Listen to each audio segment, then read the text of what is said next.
big story of the day, there is no end to war in West Asia. Just a while back, we are learning that US attacked Iran's second time in the last 24 hours.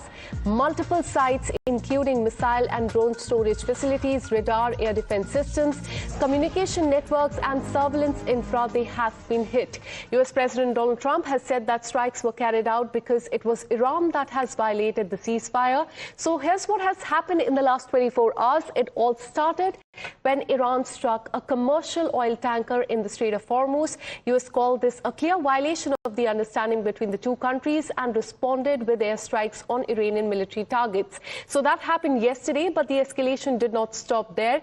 After that, Iran launched drone towards Bahrain, targeting a US base there. And now we're learning for the second time in the last 24 hours, US has hit back. President Donald Trump has defended the operation, saying that Iran has was given a chance to honor the ceasefire but chose not to. Trump has also issued the strongest warning yet, saying that if Iran continues to defy the ceasefire, US will, and I quote, complete the job. So that is the latest we're learning as far as Donald Trump is concerned. Have a look at the tweet of Donald Trump on your screen.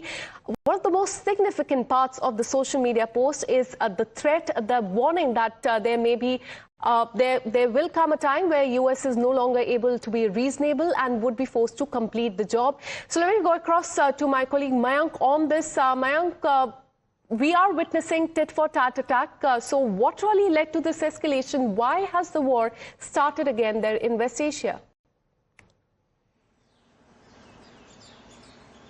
See, amidst the blames and counter blames, one thing we can say that things are not going well actually, and the messages are not going to be positive if both sides don't understand and come down to a point wherein such kind of operations are stopped. Why it happened?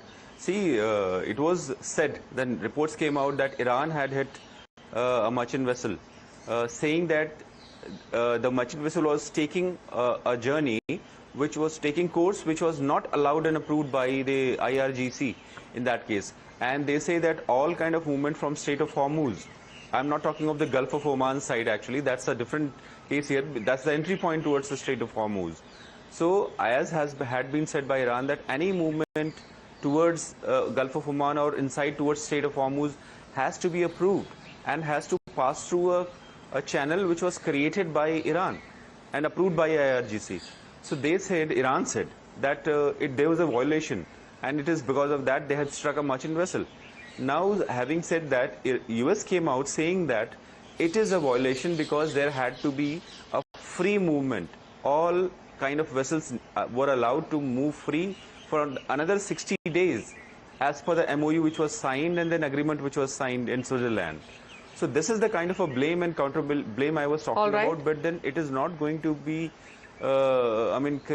creating a positive atmosphere for any side, because Sirik had been hit, as US has claimed. Sirik is the borderlining areas and it stretches towards Gulf of Oman. So there had been multiple targets which was used, and as we are hearing, Iran is also now firing missiles and drones. Absolutely. We're learning that Iran has hit back and attacked Bahrain and Kuwait, but we'll come back to you. In fact, let me also go across to Peter Kuznick, geopolitical expert and historian. Thanks so much for connecting with us. Clearly, the ceasefire and MOU, which was signed between the two countries only 10 days back, that has been violated. Your take on this? Well, it's clearly been violated, but even talking about a violation is difficult, because the wording was so vague that you can stretch it all the way from Washington to Tehran and back again without actually breaking it. For example, they talk about Iran agrees, quote, to make arrangements using its best efforts for the safe passage of commercial vessels. Arrangements, they never define arrangements. Best efforts, they never define best efforts. So Iran interprets this one way, Trump interprets it another way, and then they both act accordingly. The problem is that they agreed to something very, very vague because they couldn't agree to something more specific. Trump was under enormous pressure to end this as quickly as possible. he's hemorrhaging support in the United States. At most, 25% of the American people support this war. The real number might be significantly lower than that. And so Trump knows that his party is going to get slaughtered in the midterm elections. So he wanted to get those ships moving through the Strait of Hormuz so they could bring down the prices here in the United States. All right. But what we're likely to see is that prices are going to keep going up again. So they come down temporarily. Now they'll go back up again because there's no real settlement. And the other real problem is that a country like Israel, which strongly opposed this agreement from the beginning, which wasn't consulted by the United States in the negotiations, Israel has veto power. The CIA has reported, the U.S. intelligence community reported that the Israelis don't want to see this deal go through. All right. That they're very likely to sabotage it. And they can do that very, very easily because what's happening in Lebanon is a red line for Iran. And so there are so many interests who can blow this thing up who are not really on board. All right. And the Iranians know that time is on their side. Absolutely. And amid this, the role of mediators will also be quite important. It remains to be seen how this pans out in the coming days. So on thus, Mr. Peter and Mayank, I'll come back to you once again. We have another breaking update coming in, a statement that has come in from U.S. Central Command that has now said that American forces have carried out strikes on Iran, citing what it calls a ceasefire violation. So CENTCOM has said that action followed a second wave of strikes linked to attacks on commercial shipping by Iran, including vessel MT Kiku. It also claimed that Iranian drone activity targeted the shipping lane in the Strait of Hormuz after earlier incidents involving MT Ever Lovely. So that's a vessel that has been attacked as well. The U.S. has said that Iranian radar and air defense sites were struck along with what it describes as the mine-laying capabilities. CENTCOM has added that Iran rejected an opportunity to honor the ceasefire. It also asserted that the Strait of Hormuz remains open for shipping and warning that U.S. forces remain ready, vigilant and lethal as well. Let me once again bring in Mayank on this. Mayank, this has to do with the Strait of Hormuz as well. For U.S., keeping this key waterway open is extremely important for global stability. But for Iran, on the other hand, the Strait of Hormuz is almost the only leverage that it has in the ongoing negotiations. So tell us what is happening in that key waterway at this point in time, and why are the two countries divided despite the agreement that has been signed and then the negotiations that we saw in Switzerland? See, the visible signs had been that Iran had attacked a merchant vessel. So that could have sent a message for US also. And as our previous speaker has already brought out and analyzed, saying that it was urgent for President Trump to be seen that movement has started. And that would bring a ripple down effect for US also, in the sense that it will bring down the inflation which is there. So what we see is actually sort of a messaging and sort of a, trying to assuage the condition situation in such a way that Iran is not in a situation to control that side, because militarily US will be able to open the passage there, which is not happening at all.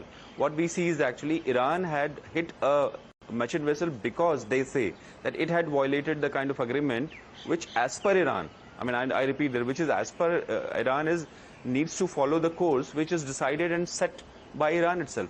Whereas the interpretation from the US side had been that there will be free movement for every kind of a vessel and not controlled and regulated by Iran. So herein what we were seeing is actually a merchant vessel was moving from Qatar to UAE, and which was hit in between.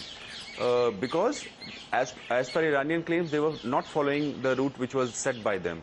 What we see ultimately is going to be the countries within that region. They'll be bearing the brunt. Absolutely. And because Iran had been targeting the bases, or the countries saying that they'll be targeting the bases which are into that region, which are US bases, Akanksha. Absolutely, and we are already witnessing escalation there in the Gulf countries as well. So with us, we have another breaking update coming in as, in fact, news continues to pour in from the Gulf countries. We're learning learning that Bahrain is on high alert once again. Warning sirens have been sounded across the country, with the Bahraini government urging people to remain calm and move to the nearest safe place. This is the second security scare for Bahrain in just the last 24 hours. Fifth Naval Fleet at Port Salman in Bahraini capital has been targeted. Earlier, remember, Iran was accused of launching drones towards Bahrain, claiming that it was targeting U.S. military assets in the Gulf. Now, with the sirens blaring across the country, once again, fears are growing that Bahrain is increasingly becoming a direct flashpoint in the U.S.-Iran confrontation. The update has come just hours after, remember, fresh U.S. strikes on Iran, further raising the risk of a wider regional escalation. In fact, we're learning that the big question at this point in time is that this no longer seems to be a U.S.-Iran standoff. This is something that we've seen earlier as well. And now has the conflict spread to the Gulf states again? So that is the bigger question. Let me once again bring in Mr. Peter Kuznick on this. Mr. Peter, how do you look at what is happening in the Gulf countries? How worried should the Gulf countries be? Because this is not the first time that we've seen attack on the countries. We've seen attacks on UAE, Bahrain, Kuwait, Oman, etc. All through March, April as well. And once again, we are learning that in the last 24 hours, this is the second attack on Bahrain. And this is not the attack on their city or civilians.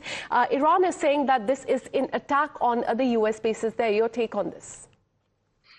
That's where the U.S. Fifth Fleet is located. So it's a very important strategic site. There are U.S. bases throughout the region. And Iran has made clear that it's not only willing to attack the U.S. bases, it's capable of attacking the U.S. bases. Initially, the United States tried to downplay the damage done by the Iranian attacks, but we know they were quite extensive, the damage that they did. The intelligence community reports that Iran has 75% of its launchers and 70% of its missiles. It's increasing the missiles, it's increasing the drones.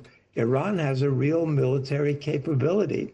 And at the same time, we know that the Gulf states and Israel have been depleting their interceptors, which makes them more vulnerable to an Iranian attack.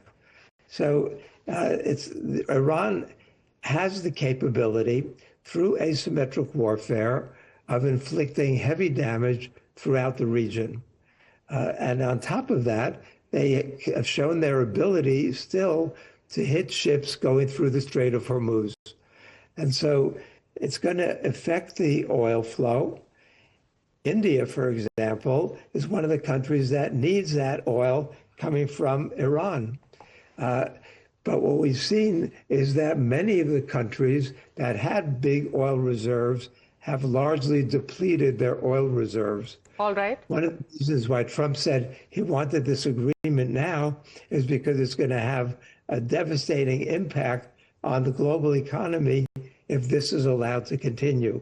But it looks like the Iranians have veto power. The Israelis have veto power. Hezbollah has veto power. There are a lot of people who don't want to see this war ended, especially not on terms favorable to their enemies. So it looks very, very shaky, very fragile at the moment. Absolutely. The ceasefire clearly is very shaky at this point in time. Stay on with us. I'll come back to you once again. We have another breaking update coming in, and it continues to pour in from the Gulf countries. The security situation is now widening after Bahrain. We're learning that Kuwait has now activated the air defense system. U.S. Army at Ali Al Salim Air Base in Kuwait has come under attack. The Kuwaiti military has said that it is responding to hostile missile and drone threats as air defense systems work to intercept the targets. The military has also urged people to follow all the safety instructions, also warning that explosions may be heard as a part of interception. So that is the latest we're learning as far as the escalation in West Asia is concerned. We have another breaking update coming in, a response that has also come in from Iran as well, as U.S. strikes multiple targets in Iran as tensions also escalate in West Asia. The United States has carried out strikes on multiple targets in Iran, even though a ceasefire was announced. Agreement was signed between the two countries on June 17th. In fact, we are witnessing witnessing fresh attacks that are reported, not just in Iran, but a counter-attack, a tit-for-tat attack that we are witnessing in Gulf countries as well. Explosions have been heard near Sirik village, with Iranian media confirming the blast. So that is as far as Iran is concerned. Mayank, we are learning that Sirik as well as Kesham Island in Iran, that is quite close to the Strait of Hormuz, they have come under attack once again. Give us more details. Yeah, that's right, Akanksha. Sirik is based around Strait of Hormuz, and actually primarily if you can analyze from the kind of profile of the attacks which have taken place, it appears that the targets are closer to the Strait of Hormuz or around Strait of Hormuz, because Bahrain happens to be one of them which has been hit by Iran. Now what Sirik is around that area, as per the reports coming out, and as CENTCOM had brought out in its statement, they are striking the places wherein the missile launchers are based, or the launchers for the drones are based, or the radars which are seeking the approaching systems or aircrafts or missiles are there. So it is in a way trying to cripple down all kind of possibilities or capabilities of Iran in such a way that they could target the areas around. Now that is very important, because missiles have been hitting the air bases, and now you have already talked about Kuwait and Bahrain. Bahrain happens to be the headquarter of the 5th Fleet, which is a very important, high-profile, multi-domain warship operations are conducted from this area. So this is a sort of a tit-for-tat which is going on, and which started with the targeting of a merchant vessel, which was moving out from Qatar towards UAE, Akanksha. So now what we see, unless there is a statement or there is an agreement, we will see some kind of a let-up or some kind of an increase minded in the operations which are going on in that area. Akanksha, we'll have to wait and watch how things shape up, because Iran had been following a policy of hitting all bases which are around that region, and which included to the extent of firing missiles on bases which were in Saudi Arabia, Akanksha. Absolutely, because every time there is escalation in West Asia, we witness that Iran attacks the US bases in the Gulf countries. So reaction from these countries is also awaited on this. Stay on with us. I'll come back to you once again. We have another breaking update coming in, a reaction that has now come in from Iran. IRGC has issued a strong warning after recent tensions with the US. IRGC has said that Iran will continue to control shipping through the Strait of Hormuz, and warned that ships that are violating the rules will face stricter action. It also said that any new attack by the enemies will receive a crushing response from them. The group also added that any violation of the ceasefire would break the agreement and could bring the entire process to a halt. And that is the biggest warning that has come in from Iran. And this is regarding the ceasefire, the agreement between the two countries, also warning that if the ceasefire is violated, then the agreement would be broken and the entire process will come to a halt. Let me once again go back to Mr. Peter Kuznick on this. How do you see this pan out in the coming days? Because in the last few days, there were hopes, because there was a ceasefire, then a MOU, then also a meeting in Switzerland between the two countries, and there was renewed hope that everything would be fine in West Asia. But now we are witnessing escalation again, and Iran once again saying that if the ceasefire is broken, the agreement would be broken and the entire process will come to a halt. How do you see this pan out in the coming days? As soon as Trump signed this memorandum of understanding, he started to get attacked by Democrats, attacked by right-wingers within the Republican Party, the Mike Pompeos, the Ted Cruzes, the Roger Wickers, the John Boltons. They all said it was a sign of Trump's weakness. And they even mocked him by saying, this is worse than the deal that Obama was able to get. And now Iran's getting hundreds of billions of dollars to rebuild its military, rebuild its economy, frozen assets, reparations. And so they mocked Trump. And now we see Trump giving into that pressure from the hawks and the militarists in his own party by acting macho and showing how tough the United States is, that the United States is going to attack Iran. And it looks like this memorandum of understanding is pretty much gone already. the ceasefire is dead, and they're going to have to end the fighting and negotiate again. But there's no trust. The Iranians don't trust the United States. The Americans don't trust the Iranians. And so we're going to be back to square one. The prices of oil and gas are going to skyrocket. The Iranians might effectively shut the Strait of Hormuz again. And the United States is going to be back to bombing. It's a tragic situation. We need to end this as quickly as possible. That's in everybody's interest, except that there are certain people who have the capability to prevent it from happening and seem to be intent upon doing so. Absolutely, because in the last few days, the oil prices had also cooled down. But after this escalation, it is expected that the prices will rise once again, because this does not concern US and Iran, but also other countries, including India as well. Thanks so much, Mr. Peter Kuznick, for putting this into perspective. Thank you to Mayank as well.